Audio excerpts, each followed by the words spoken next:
All right, so today we're going to do the poem Telephone Conversation by Wole Soyinka. And a little bit about the poet. Wole Soyinka was born in Nigeria in 1934. And his poetry and all his works, they promote human rights and, of course, African politics. Wole Soyinka was also awarded the Nobel Prize for Literature in the year 1986. So the poem, Telephone Conversation. Now, before we go on to the explanation of the poem, we must understand what the historical background is. During the post war period, lots and lots of African immigrants, they wanted to move to England, particularly London. And this poem, the telephone conversation, it describes a phone call between a landlady and a speaker who's black, who's an African. And this is about renting an apartment. So the landlady wants to is renting sorry is she wants to she has this apartment, and the speaker, the poet, he wants to rent her apartment. So he calls her up, as you can see from the pictures. He calls her up, and a very interesting telephonic conversation ensues. And I'll try and explain this. I'll keep this as simple as possible because the language is quite complicated and you just need to understand the gist of the poem. In the poem, you'll see that the landlady, she's a white lady from London, and she's a racist, right? And you'll see why. And how and also it also reflects that in those times people were racially prejudiced, which means that they thought that black people, that is people with darker skin, were naturally bad or naturally evil. That was the prejudice, that is the preset thinking that people had in those times. All right, so let's go through this poem. So this is a conversation between this black speaker and this white landlady. So he calls her up. He's you can see he's in a telephone booth in London. The setting is London, um, and he calls her up. Now they have this conversation, and everything seems to be set. Everything seems to be fixed. Um, the apartment seemed to be a good price, he says. The price seemed reasonable. The location was indifferent. He really didn't care where it was fine for him. And the landlady swore, she promised that she lived off premises, that she didn't live in the building. And she was actually, you can make out that she was ready to give him the apartment. So nothing remained. There was nothing else left to say. It was almost finalized. But then he says, I have a confession to make, just like in The Master of the House. He says, I have to make a confession, a self confession. The word self confession does make you think of a criminal, doesn't it? As if it was a bad thing to be African. And he says, listen, I have a self confession to make, madam. I hate a wasted journey. I'm going to come all the way to your apartment, and probably you'll refuse me because I am African. So I'd like to tell you this in advance. And then there was silence. She didn't say anything. Silenced transmission of pressurized good breeding. He could make out that this white lady, she was actually, controlling, or let's say trying to mask her real feelings. She was well bred. She was educated to do that. She had been brought up not to be rude to people. So he could sense that in the silence that ensued. So she had been trained to speak politely. He could make that out. And then voice, when it came, when she started speaking, it seemed as if this speaker, she was probably wearing lipstick. Maybe probably by her accent, he could make out that she was probably wearing lipstick, or she probably had a gold coated cigar in her mouth, the way she was speaking in a very, very chic accent, probably. And caught I was foully. He felt that he was in a very tight position. He was in a very um, a terrible position. And then she said, how dark are you?" And in a split second, he understood that he hadn't misheard her, that she was really asking about the color of his skin. And then she says, "Are you light or very dark?" Button B, button A, just on the telephone booth. In those days, they had button B, button button A, call or return my coins, kind of a thing. What he means to say is that she thought he was like shocked, because the landlady thought that the answer to such a question was very simple, but it wasn't. I mean, how do you tell a person what the color of your skin is, especially when you know that the other person is racist?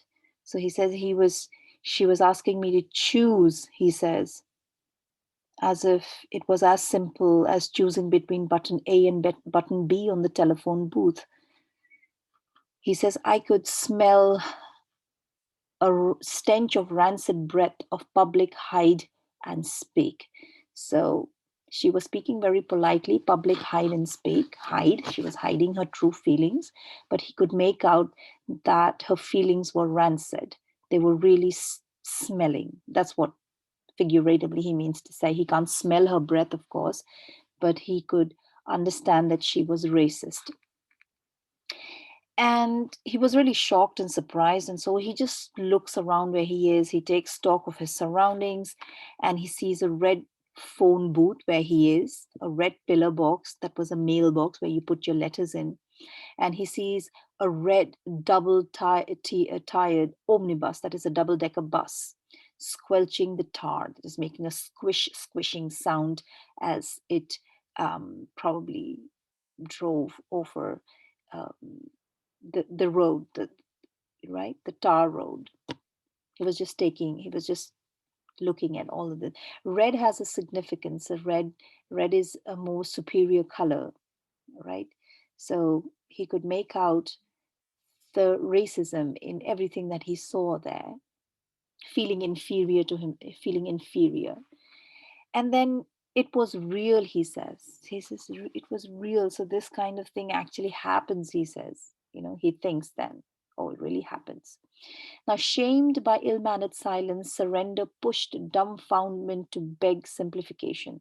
So he was a little ashamed that he was silent for such a long time. And so he was, um, he asked her, just because he was so dumbfounded, he was so confused and shocked, he just said, Madam, can you please explain again in simple words, what do you mean? He begged simplification. He wanted her to explain what she meant by such a question. And she was considerate. Well, she was well bred, that's what he says. She was considerate, and she just changed the way she asked the question. She changed the order of the words in the question, and she says in the question, instead of saying how dark, she said, are you dark or very light? And at that point, revelation came. At that point of time, he finally understood that she was actually asking him about the color of his skin. He ultimately understood that she was indeed asking him about the color of his skin. And then he tries to be funny, he tries to be clever, and he says, oh, you mean like plain chocolate or milk chocolate? That's what you mean? So her assent, that is her confirmation, she must have said yes. So her assent was clinical, it was pretty formal, it was pretty to the point, crushing in its light impersonality. So it was like crushing. It was painful to hear how impersonal she was, how thoughtless she was. But rapidly, wavelength adjusted. Rapidly, he changed his tactics. He had to say something on the phone. So he said, well, West African sepia, and West African sepia is kind of a reddish brown color that you see on monochromatic photos. He says, oh, well, my color is like West African sepia. And then after a second, after an afterthought, he said, well, down in my passport, at least in my passport, you can see that the color of my skin is like kind of reddish brown. And again, there was silence. For spectroscopic flight of fancy, he probably thought that the landlady was imagining all the colors in the spectrum. What kind of color could that be? West African sepia. Um, till truthfulness changed her accent. And then she probably became impatient, and her true feelings took over her, and she was no longer polite. The Her tone, her accent were pretty hard. They were pretty harsh. And she said, "What's that? What do you mean by that? West African sepia." So conceding, she admitted, and she didn't know what it was. And she said, "Don't know what that is." And then he said, "Well, it's like brunette, it's a little dark, darkish brown." "That's dark, isn't it?" And then he says, "Well, not altogether dark, madam." He says, "Facially, I'm brunette. Like, my face is like dark brown. But, madam, you should see the rest of me. You should see the other parts of my body. The palms of my hands and the soles of my feet are a peroxide blonde. They look, they have the light color of, hair that's bleached by peroxide." And he says, friction caused, foolishly, madam, unfortunately, madam, the friction that is caused by continuously sitting down, it has turned my bottom, my bum, my butt, raven black. So he was trying to be funny again. And then this landlady, she tries to hang up on the speaker, and the speaker can sense it. He says, "Oh, wait, one moment, madam," because he could sense her receiver rearing on the thunderclap. She was trying to just hang up. And he says, "Please wait a moment, madam. I still want to tell you about my years, madam." I pleaded. He had to really beg her not to hang up on him. "Wouldn't you rather see for yourself?" He says, "Wouldn't you rather like to meet me personally and see for yourself what color I am?" And there, the poet Walla Soyinka, he leaves us to think, what do you think would have happened? Was the speaker successful in getting the apartment? Did the landlady rent it out to him? I think she didn't, because she was pretty racist. And knowing that he was African, black, she wouldn't have given it to him. So the last few lines, they kind of suggest that as a white person, the landlady, she still had sufficient power in society to silence the black speaker. So she was superior in any case. So basically, the themes in this poem are, of course, racism, and not only racism, but also prejudice.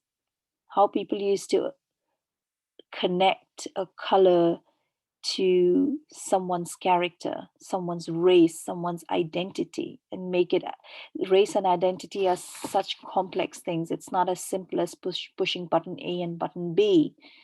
That, and also, the pretense, when people pretend to be civil, they pretend to be well bred, they pretend to be polite, but inside them, their true feelings are something different.